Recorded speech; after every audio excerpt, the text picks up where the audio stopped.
Okay. That's okay. And good evening, everybody. Welcome to the latest edition of the African American Athlete. I'm Ricky Hampton, along with my friend and frat brother, Michael Robinson, coming to you on a Wednesday evening.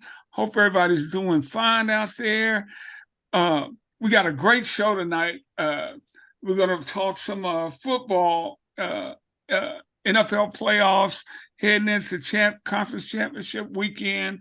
But before we do that, we had to get our great friend, former New Jersey Nets shooting guard, Derek Gervin, to come in and talk to us about what's going on in Milwaukee. I know, Mike, that's your old stomping grounds, and D, you follow the league like nobody else. But Adrian Griffin, everybody knows the story now. Adrian Griffin was fired last night with a 30-13 record. Uh, that team was not playing good defense. I will say that. They played their last two games here in Detroit, and when Detroit puts 135 on you without Cade Cunningham, I mean, you ain't guarding people. They did win both of those games, however, and 30-13 is nothing to sneeze at. I'm gonna get Derek's thoughts to begin with. Were you surprised? And Mike, I definitely want you to hop in. You used to cover this team and this organization, and get your thoughts. Go ahead, D. Well, first, I'm gonna say good evening, everybody, and thanks for tuning in. No, I wasn't surprised because from the day that Giannis sat on the scores table a And month or two good ago. evening, everybody. Welcome to the latest edition of the. Can you hear me, Ricky? Yeah. Okay. Yeah, I heard an echo Yeah. from the time that Giannis sat on that scores table a month or two ago. I just didn't have a good feeling about Adrian Griffin. It didn't seem like the players were very receptive to his coaching, and I don't know if it's because he's been in the league as an assistant coach and these guys didn't want to give him the respect that he deserved. I thought it was a kind of a bad move because they are 30-13, and I expected their defense to take a hit when they got rid of Drew Holiday and they brought in Dame Lillard, which meant they were trading defense for offense. So I don't know why all of a sudden they act like they shocked when this is what they were expecting from the very beginning. Everyone knows Dame is not the greatest defender. And sometimes, if you look at the team now, their problem has been putting a lot of teams put Dame in pick and roll. And what that does is it causes guys like Giannis, Brook Lopez, and whoever, Bobby Portis, to have to overcompensate defensively because now you got to worry about guys getting to the rim on Dame. So it makes all these guys have to help out, which means they have to get a little further off their defenders than their offensive players than they normally would.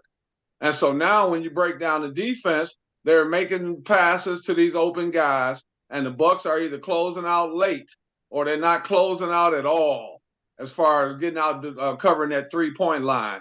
And when they do get out there, it causes them a lot of times to get out late, which means they're going to go for pump fakes, shot fakes, and all of that. And then the guys are getting into the paint and creating problems and swinging the ball for a lot of open shots. And bringing in Doc Rivers, I'm glad to see him get a new job. Well, I call him Glenn Rivers now, but the Doc title is gone for me until he shows me something new. But it's going to be still interesting because they were 22nd in defense, and you saw them play the Pistons. They looked like a team that really was lacking a lot of effort. And I don't know if that's a coaching thing. To me, that's a personal thing that you have to take within yourself. If you watch them on video, they don't hustle back on defense a lot of times. And that's not a coaching problem. That's the guys that's out there on the floor getting paid to play hard, and they haven't been putting in the effort. But as you know, in this league, the coach is the one that's going to take the hit today. He's going to become the scapegoat. And that's what I think happened in Milwaukee. All right, yeah. Like Ricky accurately said, that's my hometown team, along with the Bulls. People say, how's that possible? But I lived in between both markets, so I grew up with the Bulls, Ricky Sobers, Reggie Theus, all those guys, and then of course Michael was like my senior year in high school when he came in.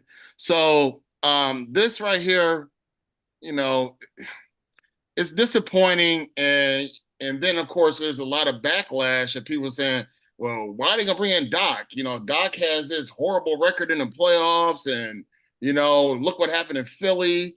And look what happened with the Clippers. And look what happened in Orlando. And I said, you know what? Sometimes we got to ask ourselves, just like you said, Derek, when is it always on the coach? The players out there playing, because when a team wins, they'll say, that coach didn't shoot any jump shots. That coach didn't do any layups. But then when they lose and the players don't play that well, so, well, the coach's fault because he didn't motivate them right, or he didn't call the right plays, or he didn't have a defensive scheme. So when are we going to be accurate on who gets the blame? And so this situation, when you said you don't want to call him Doc anymore, he actually got that name Doc in Milwaukee when he was at a Marquette camp when he's in high school. And I think Hank Raymond or Al McGuire or somebody said, hey, that guy right there, Doc, that guy, doctor, right there. And that's how he got the name Doc Rivers, because of him coming to a camp in Milwaukee and Marquette. And then, of course, playing for Marquette later. But the whole situation is that a lot of the luster and I guess the love is starting to fall off the Greek Freak, because he's starting to look like a diva now. I mean, and then, of course, some people thought he was so eloquent when he said, I don't believe in failure. But then that's almost like you trying to escape any kind of blame, because if you look at it, they've underachieved every year that he's become a superstar, except in 21. And even that one was close to being a disaster. Remember how they were down to Phoenix 0-2? Phoenix had just as much of a hand in that series. And that's what I'm saying. That's what I'm saying. So, but then and then the bubble, of course, was a disaster for them. But they were distracted because they were the centerpiece team of all the protests that was going on. And then, of course, 21, they got it done. But like you said, they aided by what Phoenix had going on. And then 22 was a disaster. They could have taken out Boston in Game 6 at home and failed miserably. Then they lost to them in Game 7. And then last year was absolutely a failure. I don't care what Giannis says. So it's kind of, they made Adrian Griffin look bad, and then people will say, well, hey, look what Magic did to Westhead. And then some people who don't want to admit this, but look what happened with Mike Brown when Kobe said, nah, we don't like this guy. Mike Brown had already been in the finals with LeBron, and then he goes to LA, and they're like, man, this is over within 20 games. So it's one of those situations. Mike, don't forget David Blatt. I'm sorry. Well, David Blatt too. Don't forget 30-11, David Blatt. Right. Yeah. But that one, it seemed like he just was over his head. I agree 100%. Yeah. Yes, sir. Right. Well, you can't say that about Brown, because Mike Brown was with Popovich all that time, then took a team to the finals. So that's why I say I can't really use that one. But then the Westhead one, that was, as we saw in the documentary, that was a lot of control issue where he and Magic just weren't getting along. And Magic felt like, I can't be my best self with this guy. And he's getting really power hungry. And so, and neither one was really, shouldn't have happened. But with this situation, they're going to say he was inexperienced, like we said, an assistant coach. But if they fail again, and of course, Giannis will say, I don't believe in failure, but they fail again, then you got to start blaming the players. Because if you bring Doc in there, who has the pedigree, even though he had all these arrows that shot at him, he still has won a championship and probably could have won 2 in 2010 when they had that 3-2 lead on the Lakers, but, they fell apart. But let me jump in here, Mike, because D, and I want to address one thing Mike said. First of all, Derek, do you think Giannis was in on this in any kind of way? Oh, no question about it. I think he's the head of the snake. There's no doubt about it. He's made some comments about they don't know what they're doing defensively. They don't know what they're doing certain times in the game offensively. He kept questioning. He said 4 or 5 different things where he was questioning, asking the media these questions. And I took that as a little sarcasm and a shot at the coach. It just didn't seem like they were on the same page. And it seemed like these guys kind of treated Adrian Griffin like he was an assistant coach. You know, he's been assistant coach for 16 years. So a lot of these guys know him around the league. And sometimes, Ricky, you know, it goes further than just the basketball court. It's the things behind the scenes that we don't see. And these guys know Adrian Griffin. And then we have to also remember at the beginning of the year, they didn't get off to a good start. My first assistant coach in the CBA name was Terry Stotts. Right. And if you remember, that didn't work out with Terry Stotts. He resigned. He quit a week before the start of the season, of the regular season. Was that a red flag for you, D? That was already a red flag because I knew that Terry, I know what kind of guy Terry is. And I don't think he came in to take over the team after him being a coach for so long. And you have to remember, people that don't know, Terry is a disciple of George Karl. See, I know all these things personally. That's a really good friend of his. So, but I don't think Terry came in to take over. I think he came in to help Adrian, but I don't know how receptive Adrian is. Sometimes coaches don't want you stepping on their toes when they're trying to establish themselves. And I saw a little bit of that going on, a little push and pull. And I think that's what kind of, sent him out the door at the end of the day. Well, let me ask you, I don't think this team is as good as the passing. They're not. I don't think Dame is an upgrade. Because like I said, Mike, they played here 2 straight nights, whatever, some quirk in the league. Pistons are scoring at him, and they're going right at Dame Lillard. Dame had 45 the other night. I guarantee you he gave up 30. Hey, Ricky, he plays great. Didn't he play well against the Pistons earlier this year? Yeah, he had 45 points. Yeah. But on the other end, he gave up 30. He's a liability, and it makes everyone else look like they're slacking. They're not better than Boston. No. They're not better than Philly. Right. But what seems to be the kryptonite for Boston? They cannot, for any reason, beat the Warriors. And that, for some reason, they don't have to worry about that this year. That's before they got right, exactly. But I'm saying, Mike, you got to remember now, that's before they got Drew Holiday as well. Well, I know, but then again, look how Drew Holiday's last playoff scenario was. Can I tell you and Ricky something? How I can already tell you how much I like Drew Holiday. The last game that Tatum and Jaylen Brown both had 30-some points. I believe like 31. Both of them had 0 turnovers. Yeah. And that's where Drew Holiday comes in for me. We know what's Boston's kryptonite is called turnovers. Right. And we saw it with Marcus Smart.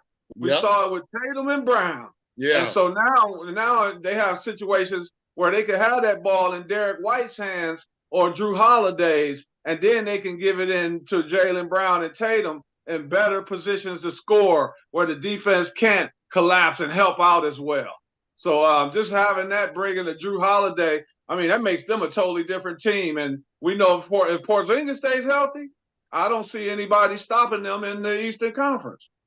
But let me ask you this though, Derek. I mean, and I totally agree with you. And I bet you they wish they had him during the finals because that's what killed them. They kept turning the ball over, especially Jaylen. And Jaylen was like, whenever he went left, he was like, "Oh, he can't not." Thank you. Yeah. But my thing is that once again, though, even though he was disappointed about leaving, it still was people were kind of really upset with him during that last playoff, especially against Miami. Jimmy Butler was cooking you. Jimmy was cooking. But you think about it though, they really lost their edge when they lost. Why am I forgetting his name? The 6'7" power forward or 6'6" power forward. That PJ? was PJ. Not PJ, because PJ about 6'5". I'm trying to think. Okay, 6'5". Okay, 6'5". Yeah, so PJ. Crowder doesn't play much. Not Crowder. Well, no, PJ. When PJ. Okay, PJ. Remember they lost PJ right after the championship. Yeah. And you saw the end result last year, and that's a person that people will say, well, he was just a okay player. No, he was the glue, especially on defense. And then, Yes, sir. like I said, that corner jumper, which will bail them out a lot. So I think they lost their edge there, and Middleton never really recovered. And I don't think he still has, because Middleton used to play some good defense. But Yeah. this team is flawed. Hey, Mike, does Middleton flawed? Middleton I'm sorry, Ricky. Let me ask both. Does Middleton kind of remind you of Clay now after his injury? He was a pretty good defender before the injury, and that's what I was going to say. He does not move well at all. Nope. You can tell he lost a step. Yeah. Yep. He does not move well at all. Guys, check Milwaukee, when they won the title, they gave up 110 points a game. Now they're currently 22nd in the NBA. They're giving up 121 points a game. Now they are scoring. They're scoring 124 a game because Dame is going to score points. But man, they do not defend well at all. And that's what those series, when everybody locks in, that's what it's all about. Am I right, Derek? Yeah, you're right. And their biggest weakness defensively is they're slow of foot. Yeah. That's why they have so much trouble with a team like the Indiana Pacers. Yeah. They don't move very well. And if you look at them, but a lot of it is effort. If you watch them on a lot of fast breaks, you don't see everybody coming to picture defensively. Giannis is going to hustle back, but sometimes you don't see that rim protector getting back on defense. Brooks has a tendency to jog sometimes. Bobby Portis has a tendency to get in his own head if he's not getting shots when he feels that he should be. And going back, this is when you got a problem with your coach. When you got Bobby Portis talking to the media and talking about they have problems in the house and this and that, he hasn't even earned that yet. So, when that happens, they pretty much lost the coach, because there's no way Bobby Portis will be making comments when a coach is a Greg Popovich, Eric Spoelstra, etc. So you can kind of see the writing on the wall for Adrian Griffin. Well, I certainly could. Hey, Derek, before you get out of here, man, first of all, we got to tell everybody about your show, As Good as It Gets, which will be on tomorrow night. We'll be on at a special time tomorrow night, 8 p.m. Eastern time. But we're joined by our good friend Darren Smith out of Kansas City. We're going to talk a little NFL playoffs. But D, before we let you go, your final thoughts on this whole matter, and what do you see happening going forward? Wow. Well, I still think right now, looking at the Western Conference, I'm still going to have Denver as my favorites. I don't think right now, looking at the teams that's currently constructed, I still don't think anyone can deal with Denver's length in the playoffs in the 7-game series. I know they don't have Bruce Brown, and I'm hoping they can acquire Bruce Brown again, because I don't think he was sent to Toronto to stay in Toronto. So I'm hoping that Denver can get him. If they do, I'm looking at the Nuggets coming out of the Western Conference again, but of course they're going to have to battle these young horses today called the Minnesota Timberwolves and the Oklahoma City Thunder. And in the Eastern Conference, I'm still looking at Boston as a top team. I'm going to say that Philly's right there with them, and I'm going to upgrade the Miami Heat because I think the Terry Rozier trade is huge for them offensively. Yeah. And he also plays on the other end of the floor, and he was averaging 23 a game this year. So Miami's going to be really good if you look at the backcourt with him, Hero, possibly you could put Jaquez in the backcourt, Caleb Martin. They're going to be tough. So I think, though, right now I would look at Boston and Philly, and I would even throw the New York Knicks in there as a team that's going to be hard to deal with come playoff time. We'll have to talk about this again, but I can't leave this out. Cleveland is a team that's on the move right now. They've won their last 6 games, so they're putting themselves back in the picture. They're climbing up the charts, and it's just going to depend on where you finish, Ricky. As you know, home court is very advantageous come to playoffs. So teams are going to continue to try to upgrade their roster to February the 8th, and I think it's going to be exciting to watch. That's going to be big. Trade deadline. All right, well, let me get this in before you go, Derek. Yeah, one thing you got to worry about with Rozier is scoring 23 on a team that really wasn't doing that much. Then you go to a team that's expected to make a run and possibly make it to the finals. Is he gonna have that fall He's off? not going to average 23. That's what I'm No, saying. he's not. But will that mess up his psyche though? You know how Hey, Mike. you had Bosch complaining about, hey man, I was averaging this, and then when I came here, I was like, put out in the corner. Kevin Love, or I was averaging this in Minnesota, but when I went to this team, I was kind of like relegated to this. I'm like, yeah, but you wasn't gonna be in the finals in Minnesota, and Bosch wasn't gonna be in the finals in Toronto. So that's what I'm saying is that is we got to get problem we got to that. get Darren on. So finish that up, D. 30 seconds. No, I'm just saying he brings youth to the team. He's 29, and you losing Kyle Lowry. He's 36, 37, whatever. And he's not expected to take over the team. He's just a guy that's going to be different. You can have the ball in his hands a lot of times, and he can also play off the ball. So I think it's a good trade for the Miami Heat, and I think it makes them a better team. Yeah, and he's a better player than Kyle at this point in his career. Oh, yeah. Hey, D, we'll be on tomorrow night, 8 p.m. Eastern Standard Time. As good as it gets, former New Jersey Nets shooting guard Derek Gervin. D, thank you so much for checking in with us and giving us an update on the Adrian Griffin fire. I'm honored, Ricky. Mike, y'all have a great night. Everybody stay safe out there. All right. Peace, brother. Take care. Yeah. All right, Mike, I'm going to let you do the introduction, brother. All right. Well, we got our guy in the Great Midwest, which, of course, is my part of the country. But he's been very, very fortunate to be covering a team 6 straight AFC championships appearances and then a couple of Super Bowls in there. Well, 3 to be exact, but 2 won. So, and now it was kind of shaky this year, but they're right back at it again. If we want to do a little Frankie Beverly back in stride again. Well, yeah, but a little Frankie Beverly, yeah. But yeah, so we had Darren Smith also kind of low key today, but usually Natalie Clad from his brother, the clothier in KC. And maybe if I mention his name, I'll get some clothes set up for me. but yeah, so we got Darren Smith, and then like I said, you've been on this ride with Mahomes, and now you got uber more crowd there now because of Taylor Swift making her appearance. So you got a whole different genre floating around KC. So welcome to the show again, Darren Smith, and we'll talk about these marvelous Kansas City Chiefs who are in the Final Four AFC Championship against Baltimore, BMO, and the Lamar Jackson, who may be the MVP. And then, of course, both of these guys will have multiple MVPs and 2 black quarterbacks going at it.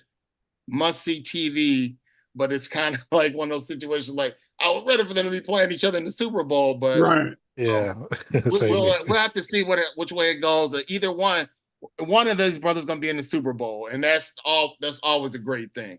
So, back to the show. Well, thank you very much for having me, and it's always a pleasure joining you all. And yes, it is a pleasure. It is a privilege to be able to cover the Chiefs. This is my 30th year. Well, I started 30 years ago covering the Chiefs when I was a sophomore in high school. And this is, of course, 6 straight years that we've at least made an appearance in the AFC Championship game. So I've been fortunate. Hey, what is this year? Because Mike said it's been kind of shaky at times.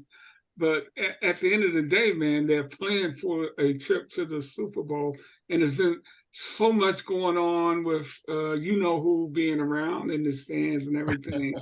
What has that been like, Darren?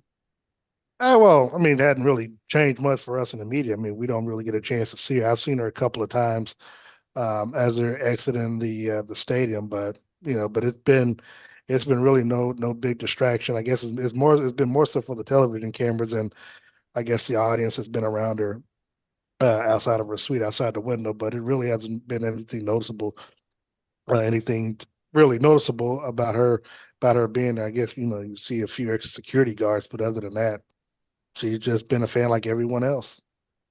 Hey, you've had the pleasure to cover He's the best quarterback I've ever seen. I know he's only been in the league 6 years. Well, seven. Yeah, but 6 years right, and it's seven. right. But with all due respect to the other greats, I've never seen anybody like this cat. Well, see, I try to be careful when with comments and when we talk about GOAT stuff because, I'm not exactly young, but being 45 years old, I mean, I've seen Montana. I've seen a lot of great quarterbacks growing up watching football and being a student of history. I know that there are players from, past generations that are pretty good as well. And then look, 10 years from now, we'll say the next best thing is the greatest quarterback ever. So I try to really stay away from that. He is a great player, and I can't put him in a GOAT status just yet because, there are levels to it and he's at a high level. Don't get me wrong, but Brady and Manning and with the accolades and awards and the titles, Montana, he still has for me a little ways to go. Well, and the funny thing about it is that you had Montana there at KC and Marcus Allen, so Yep. you've had some really really good players from maybe a generation ago. So yeah, so you do have a good perspective of, even though Montana wasn't the San Francisco Montana, he was still good and got them on a good roll when he did come down there. Yeah. When he was here, he took them to AFC Championship game where they lost to Buffalo. So yeah, I mean, so they've, he had some success here as well. All right, so then we talked about the Taylor Swift effect, but how about Pat Mahomes, the baseball star? Have you met him, and what is your Yeah. interaction been with Pops? Oh yeah, no, I'm good friends with his father. I roomed with him on the trip to San Francisco last year. I crashed in his room just because my travel arrangements changed and I had to have a place to stay. Just called him, hey, can I crash with you? Come on through, And so no, he's a great. I mean, he's a big fan. Folks love him here in Kansas City. I used to produce the show actually, but he stopped doing it for a while. So.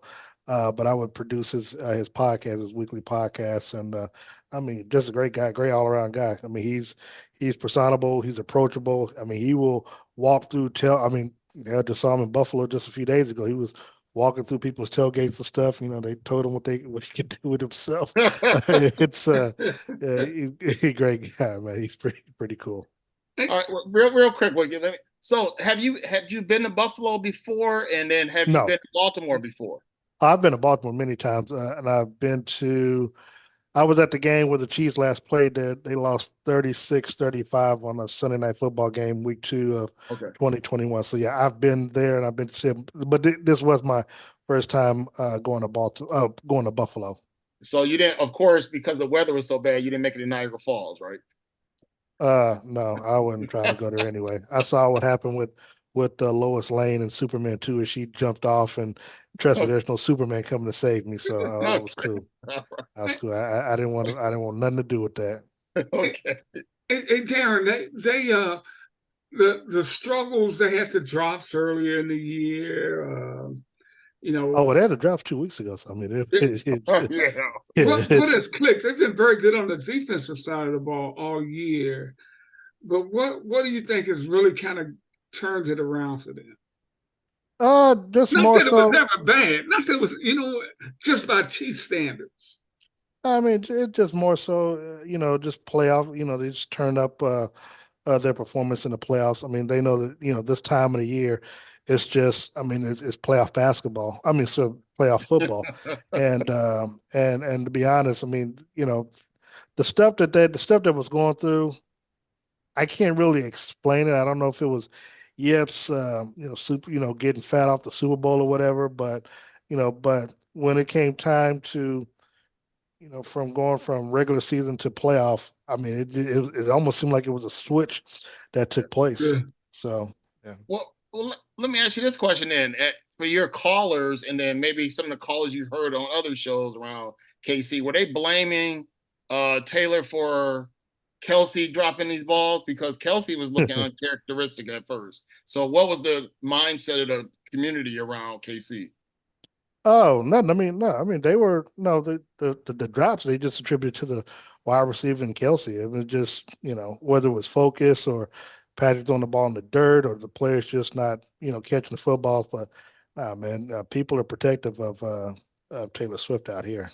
Okay. Yeah. Let me get everybody caught up. You're watching the African American Athlete live stream. I'm Ricky Hampton, along with my friend Mike Robertson.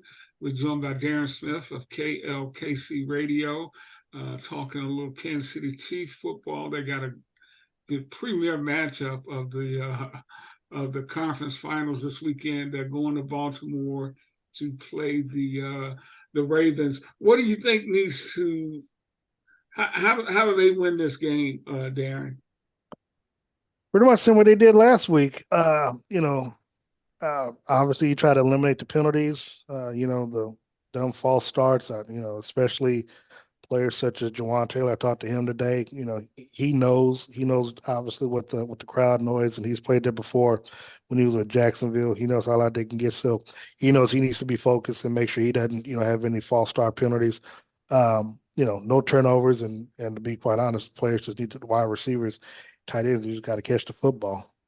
I mean, that's essentially what they need to do. I mean, look, Baltimore is going to be a tough game. It's not going to be a long walk in the park. It's not going to be a blowout. Chiefs aren't going to blow them out.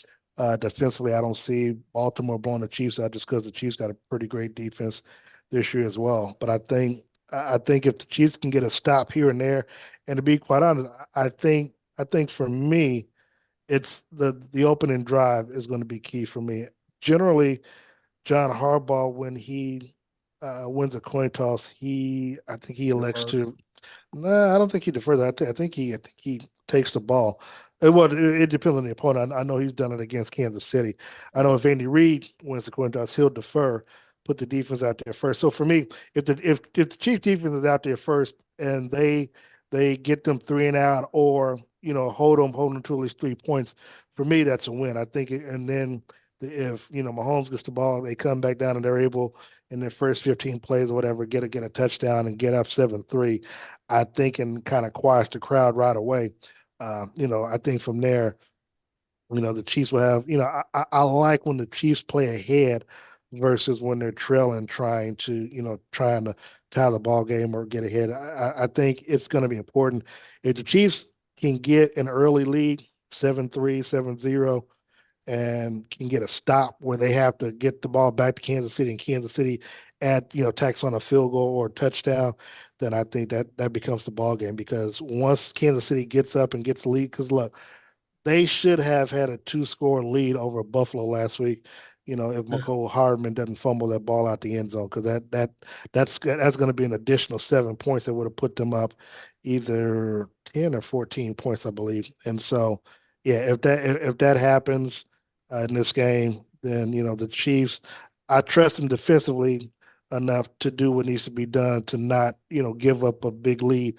And the other thing too is defensively, Steve Spagnuolo has done a great job of halftime adjustments and stuff like that. So if he's able to, if he's able to do something about that, like if Baltimore gets up early, he's able to make those adjustments like he did last week against Buffalo, and kind of limit their scoring output in the second half. So I do trust Kansas City's defense to make the necessary adjustments when need be. All right, so it's funny you mentioned that, because remember, that was almost like Mahomes' stilo to make these dramatic comebacks. Remember they were down against Buffalo a few times over the late years, and then they make the dramatic comeback, and in all the other scenarios. The only time it didn't really work was when they played New England, Tampa Bay in the Super Bowl, when the line was in question and he supposedly had some heel injury or something like that. But other than that, it was always like, hey, no lead is safe with Mahomes there. So. Well, I was there at the game. I mean, Patrick, he got hurt in the AFC Championship game against Cleveland, and then against Buffalo, and I think he lost a couple of his tackles in that game, which even given the 2 weeks, they couldn't play in that game. And of course Tampa. And the other thing, when you look at that Super Bowl, the Chiefs had beat them in Tampa Bay earlier in the season. They got up on them, I think 28-3 in the first quarter.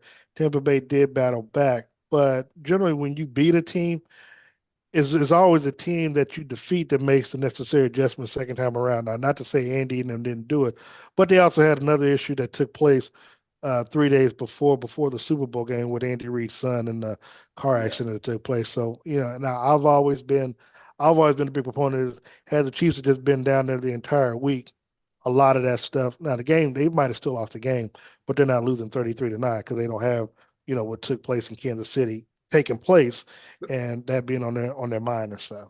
I like what you said about getting up 2 scores, because number one, the defense can play free, and number two, if you up 2 scores, you're gonna have to score twice, and Patrick's gonna get it back twice.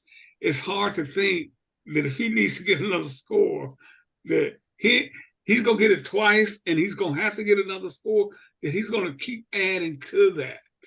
Right, and I know that Baltimore will kick field goals because you got Justin Tucker, and I know the Chiefs have Harrison Butker, but I'm a big proponent, even in the playoffs. I'm not, if at all possible, I'm not trading 3 for 7.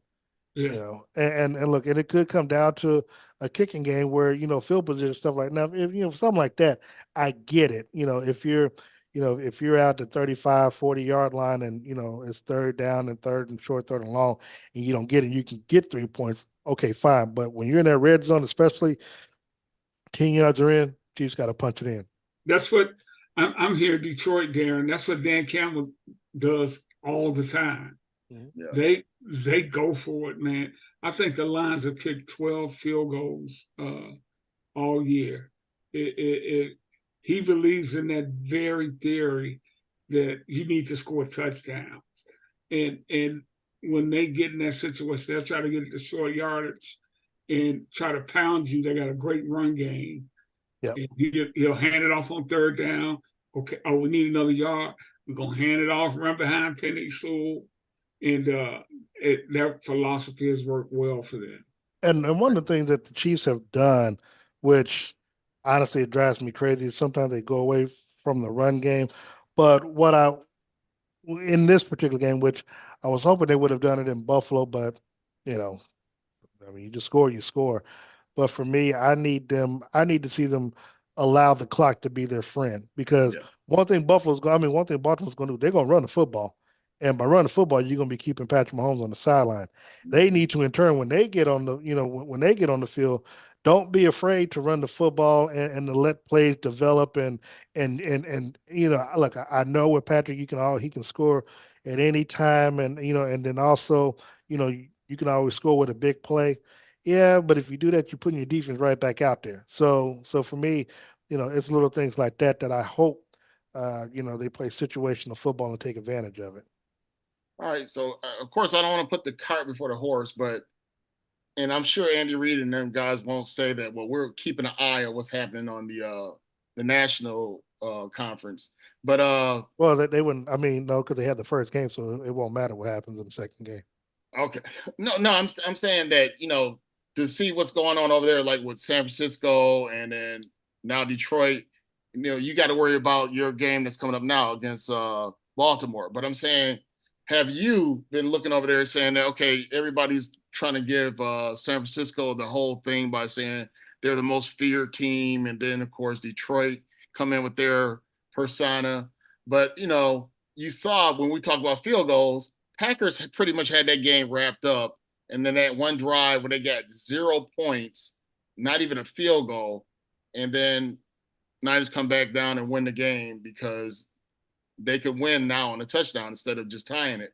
And then, of course, Detroit, the way they, it's kind of surprising a lot of people by them being in this scenario right now. So, from your perspective, what do you think of the NFC and what that would present to Kansas City or even Baltimore?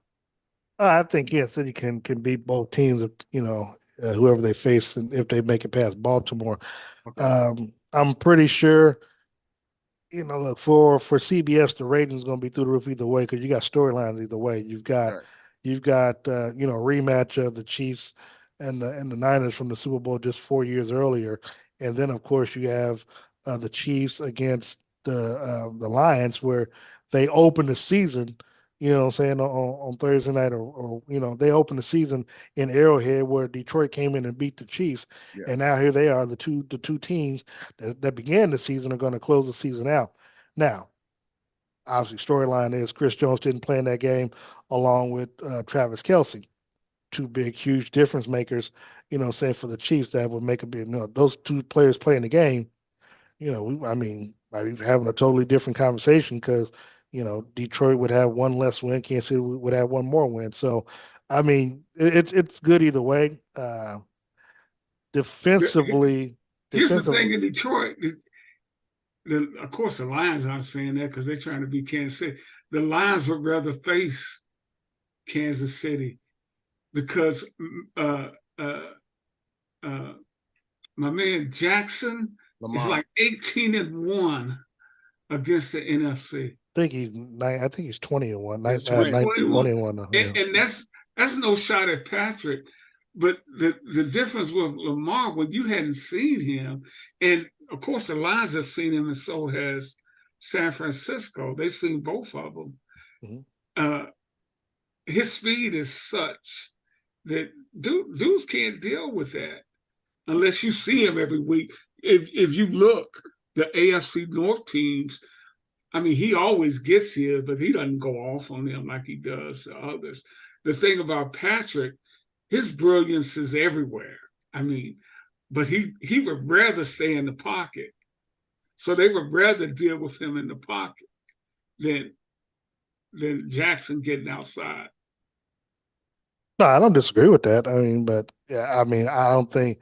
I mean, if you're Detroit, first of all, you're just trying to get there. I mean, and I'm not saying you're gonna be satisfied if you get there because look, I think. Oh, they playing with house, man. We playing with house money in Detroit, man. Yeah, but I'll be honest. I mean, I think you do have the best four teams left in the league. I mean, and that even includes Dallas and Philly. I think you've got the top four teams, and I think the fans and granted, there are probably matchups that CBS would prefer. I think CBS would prefer if the Chiefs are in the Super Bowl versus Baltimore just because of star power. Granted, hey, look, and taking nothing away from Lamar, I just think that on a bigger level, if you talk about the best quarter, the best player, you want the best player in the biggest game. I mean, if when Michael Jordan was winning his championships, you wanted the Bulls and whoever else that for sure. And so, I mean, right now, even though Lamar's going to win the MVP,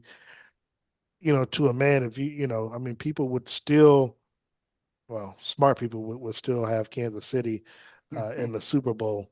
And I think Super Bowl. I think in the Super Bowl, I think the Chiefs would. I think it would be a better game against the Niners, and rating wise, I think it might be a better game with the Niners. Although obviously you'll get monster ratings out of Detroit, but in the story, I'm just not really sure if the Detroit story of them getting there and trying to win championship for the first time in over 50 years is really going to resonate, around the country like that. But, I'm not a producer the like one that. thing about the Lions, though, fellas, you cannot sleep on this run game they got. Oh, no. With that offensive line they got, and then if you protect Goff, he's going to carve you up. And they got Jameson Williams out there. My concern about Detroit is their defense. Yeah. Yeah. That's going to be the key right there because their defense has struggled. You were absolutely right, Darren. They caught a break not having Kelce, and I forgot who else was missing. Chris Jones. Yeah, we weren't worried about Chris Jones. It was Kelce because Frank Ragnow is all-pro center. The Lions got 3 all-pros on there. Well, one's never been voted, but he plays at that level. That offensive line is superb. Their defense is the problem. Although they got some good young players over there, Brian Branch, but they couldn't stand up to the Chiefs if they're. Yeah, if I have a preference, I guess I would prefer the Chiefs play Detroit, and only because I like for Kansas City to go back out there and avenge their first loss of the season to them, and then being able to play them. I don't want to say essentially full strength because the Chiefs do have some injuries that they normally don't have. It literally this time of year, the Chiefs are normally healthy going to today's championship game and into the Super Bowl. But if they were to match up again, Chris Jones being there, Travis Kelce being there, and trust me, the Chiefs would not have forgotten, saying the loss against Detroit. So they would definitely, be looking forward to that type It's of going to be matchup. some really interesting games. Hey, Dan, we only got a few more minutes, man. I was going to ask you at the beginning of the year, Mike and I have discussed this. I'd like to get your thoughts on it. At the beginning of the season, we had 16 black quarterbacks starting in the NFL. Two of the best in the business, Lamar and Patrick, are going to face off Sunday. Your thoughts on the evolution of the black quarterback? Lamar's probably going to be MVP. If he's not, Patrick might get it. I mean, they could go back and forth the next 5 years winning MVPs. Your thoughts on the evolution of the black quarterback? And you've been covering this league for 30 years, so you've seen it firsthand. I'll be honest. And they obviously started well before Mahomes, but just in this era that we're in, obviously with and look, I got to give credit, Colin Kaepernick when he was with the 49ers and leading them to the Super Bowl, and then but just talking when Pat and Deshaun Watson and got into the league, Pat winning the MVP and then Lamar Jackson winning the following year right after, and then on top of that, Mahomes winning the Super Bowls in the manner in which he has. You can see the evolution just by the sheer fact of what you said. Half of the teams in the NFL started with had black starting quarterbacks as their day one starter. And when you look at how these coaches are recruiting in college and what's looking to be drafted, Caleb Williams is looking to be the number one. That's going to be probably the number one overall pick. Even these college coaches know that, hey, you need to have a quarterback that's mobile, that can move around in the pocket, and that can throw. Well, three of those three to get that, is going to have it's going to look like us, because you're not going to find saying too many pale face brothers that's going to be able to do some stuff that what Patrick Mahomes and Lamar Jackson are doing. Oh, one more before I go to you, Mike. One more, Darren. Eric Bieniemy. Why is he not on some of these coaching lists? And do you think when the Chiefs were struggling early in the year that they missed his presence around? I'll answer the second part first. Yes, yes they did. Yes, they were. And honestly, the fact that he's not on a coaching, I know he did an interview with Washington, and why he's not on more lists. I mean, it's obvious. I mean, the NFL still has a race problem. I mean, look, they can, they will interview all these black head coaches to qualify with the Rooney Rule, but look at the Chargers. The Chargers have brought people in, and they were always the front runner. They were always looking to hire Jim Harbaugh, which they did. Right. Look, to me, to be honest, I think that Eric Bieniemy would be a home run if he were to go, if he were to get interviewed and hired with the Atlanta Falcons. Now, they don't have a quarterback. However, you get a Kirk Cousins, or let's just say you were able to work out a trade to get Justin Fields down there. Justin Fields with Bijan Robinson, with Kyle Pitts and the wide receivers down there. You let Eric Bieniemy utilize that offense. I mean, and he would have the backing of the people down there in Atlanta. I think they would easily be in contention to win their division and get to the playoffs right away. All right, so then from your perspective, what was up with the horizontal move to be the OC in DC? I don't want to use the abbreviations, but the OC in DC, which we were expecting or hoping that he would be elevated up another level to the head coach. So again, if you're not given the opportunity to be a head coach, and people are actually doubting whether or not you're if things don't go right, you're catching hell, you're getting the blame. But if things, but if the team is scoring 35, 40 points a game, they're giving the credit to Andy Reid. So you're being undervalued, and you're not given the credit that's just due, because even if you do well, everybody just by default is going to credit Andy Reid. And they're just saying, and they're just going to say that you're just a mouthpiece, where you're just relaying the players to what he's doing versus giving you actual credit. And so I mean, he was in one of those damned if you do, damned if you don't situations. And then, yeah, if he's interviewing and nobody's still hiring him, yeah, you do want to have a chance to, saying to prove that you to prove yourself. And the only way that at the time he's able to do it was to take a lateral move to Washington. Everybody knew that if he's the OC there with Ron Rivera as the defensive guy and the head coach, well, of course you're going to get credit for. And look, people try to say, well, Washington didn't do much. I can tell, I like to argue against that because Sam Howell played better than he ever had before. Exactly. And you're still playing with a team, you're still coaching a team that doesn't have nearly the talent that you had in Kansas City. So the thing is, you got to remember, black people are judged more differently than others. I don't care what anybody says. We always have to do things twice as hard, twice as fast, twice as good as their white counterparts. Because trust and believe, I had to be on social media to give hell to Matt Nagy just so he can, just so he can kind of feel what Eric Bieniemy was feeling because again, he wasn't catching no hell this season, about the play calling and I mean the Chiefs essentially were down a full touchdown in scoring this year from what they did in the previous years. Yeah. When Eric Bieniemy was when he was the offensive coordinator for the last 5 years that he was here and Patrick was the quarterback, the Chiefs had the number one offense in yards, points, all that stuff. He was the OC for that. Mike and I talked about this all year when they were, and like I said, the Chiefs' struggles are different from most teams' struggles. I mean, they still able to get back because they have a great quarterback. But we were saying it all season. They miss Eric Bieniemy. I'm so glad to hear that from you, Darren, to really kind of put that whole exclamation point on that. Yeah, go ahead. Let me ask this, Ricky. So what about this whole nonsense? When he first got there were players complaining about the way he's demonstrative or he's in your face. And then you have people like Shady McCoy now as a mouthpiece on FS1, who basically was dissing him all the time, from his time when he was in Kansas City. So what do you think about when you hear an ex-player like that saying that? And then, of course, when he was in Washington, because I was here covering that team the year they won the Super Bowl, I was there and I was also in the locker rooms. And I talked to players, I talked to coaches as well. Thing was, Shady just upset because he got benched, and he got benched because Bieniemy told him quit carrying the ball in one arm, fumbling the football.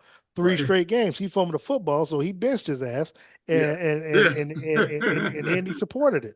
So for him and his quote unquote Hall of Fame career, well, how do you like to end it sitting on the bench, not being active in the playoffs or whatever, and you just along for the ride to get a Super Bowl? So yeah, his pride was hurt. You know what I'm saying? So that's why he likes to take shots when he can. And the other thing is, he's a Hall of Famer. Well, I mean, if you listen to Acho, he's on, but again, I don't. But Acho's his biggest cheerleader. But but keep going. But then also when you talk about the players at DC, that's a losing culture. What are you expecting? I mean, look, if you're used to losing, that's what you get. I mean, look, Mahomes said it best when I interviewed him in the locker room after the Super Bowl about Bieniemy, and he said, look, he's someone that holds you accountable and wants the best for you. Now, I'm sorry.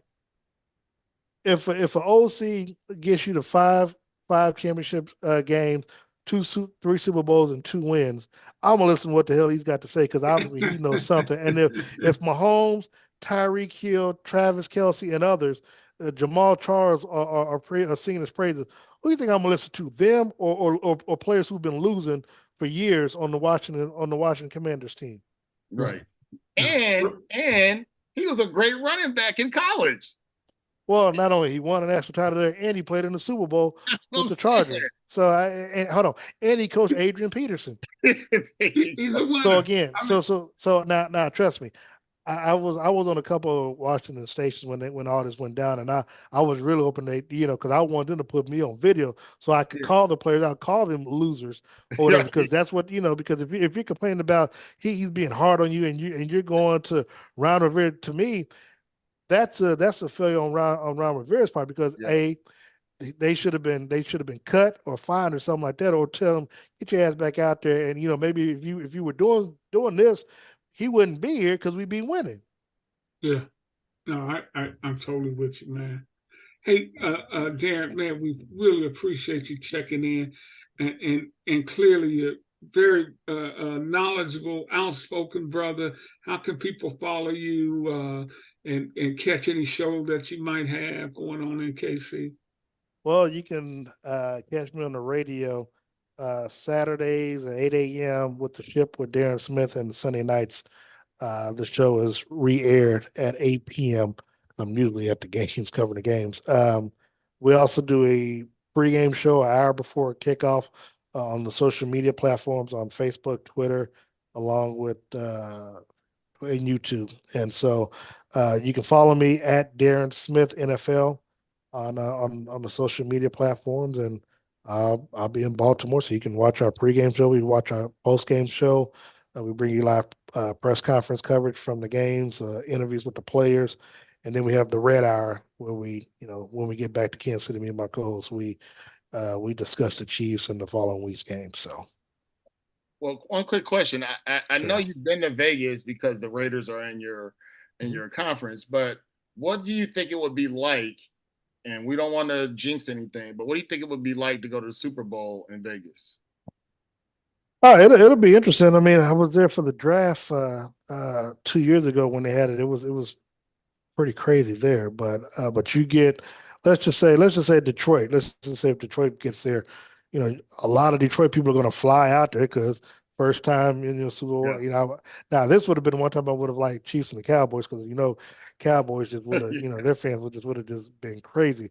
But no, I mean when it's Super Bowl, folks generally descend on it. But the fact that it's in Vegas, it's funny. I talked to a lot of people who are getting there like Thursday, and some people getting there earlier. But yeah, Vegas is going to be swarming with a lot of people. Fortunately, I keep myself locked in with work. So, and if the Chiefs are there, I'm good. Yeah. I'm on Radio Row throughout the day, throughout the week, and then as we get closer to the game Saturday, I normally try to rest because I know game day is going to be a long day. But you got who was Lee Steinberg's Super Bowl party that I attend, Yeah. but then after Do they that, still have the commissioners party on oh no, that's above my pay grade. That's above my level. okay. So. Well, back in the day now, the last Super I Bowl. mean, he probably has one. I'm not invited, but Yeah, yeah. Well, they used to give some media members when I was covering, but that was in the '90s. My last one was 2016. They used to have the commissioners party. It was always an extravagant. So I can't imagine what it. You said 2016 was your last one? 2006. Oh, I okay. covered. Yeah, because 16 it was here. I covered 15, starting in '91. Okay. Which was the last time the Lions were in a NFC championship game. They went to That's true. Washington and got smoked by the Commanders, who were some other name back then. But anyway, Vegas is crazy every day. So yeah. Imagine with the Super Bowl being there, it's gonna be nuts. But Darren, man, we appreciate your insight, man. And you're very welcome. And it's always great having you on. We got to get out of here. The clock is ticking. For my great friend Mike Robinson, Darren Smith, I'm Ricky Hampton. Peace.